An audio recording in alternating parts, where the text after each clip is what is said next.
Hey,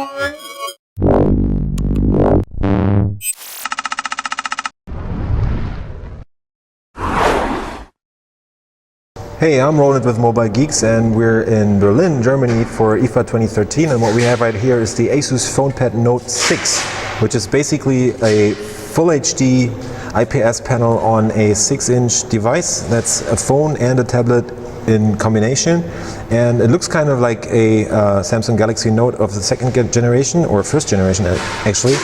The screen is really awesome. It's got a full HD resolution. As I said, it's an IPS panel.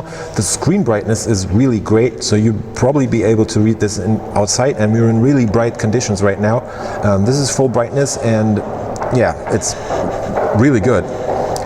There's a dual-core Intel Atom Z2580 in here that's running at 2.0 gigahertz, so it's a fast CPU in there. It's got 2 gigs of RAM and 16 gigabytes of onboard storage. And it's running Android 4.2.2, I think. Let's just quickly try and find out. There's the settings right there, and check out About Phone. We have Android 4.2.2 in here, so that's Jelly Bean, the most up-to-date version, except it's not 4.3, but there's probably going to be an update.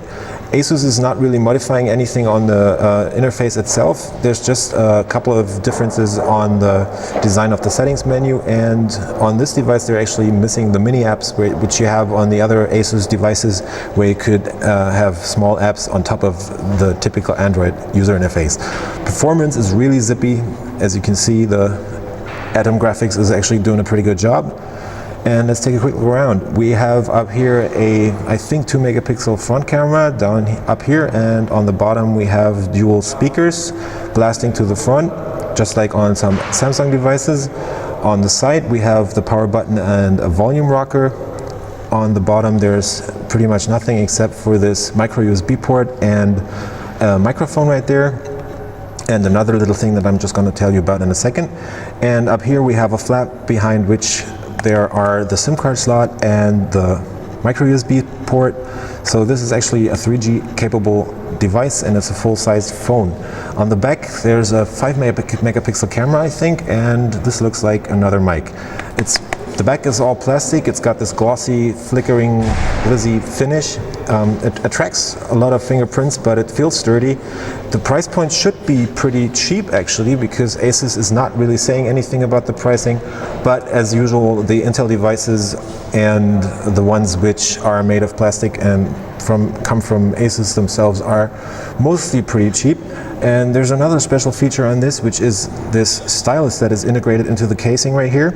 And if you drag that out, actually the note-taking application is being launched, so you can just scribble right away.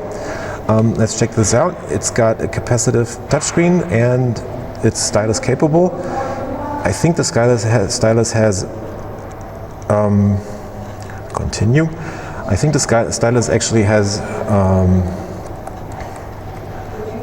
1024 pressure sensitivity measures, and the device works really well. Should be out just after IFA. This is a working model. They're not full production units yet, but seems pretty good. And as I said, awesome screen, 3G capable. Pricing should be okay at least. You're not going to pay as much as on a Samsung device for this, so it might be a good alternative to devices like the Galaxy Note. What else is there? ASUS is actually saying that they're trying to position this in the worldwide market, so it should be out in Germany and all the other countries just the same. I don't know if there's going to be a dual SIM version of this, but there might be coming out later for Russia and other markets like this. So this is the Fonepad 6 from ASUS, now in working condition after it was only shown off as a mock-up at Computex. And I was Roland with Mobile Geeks. See you later.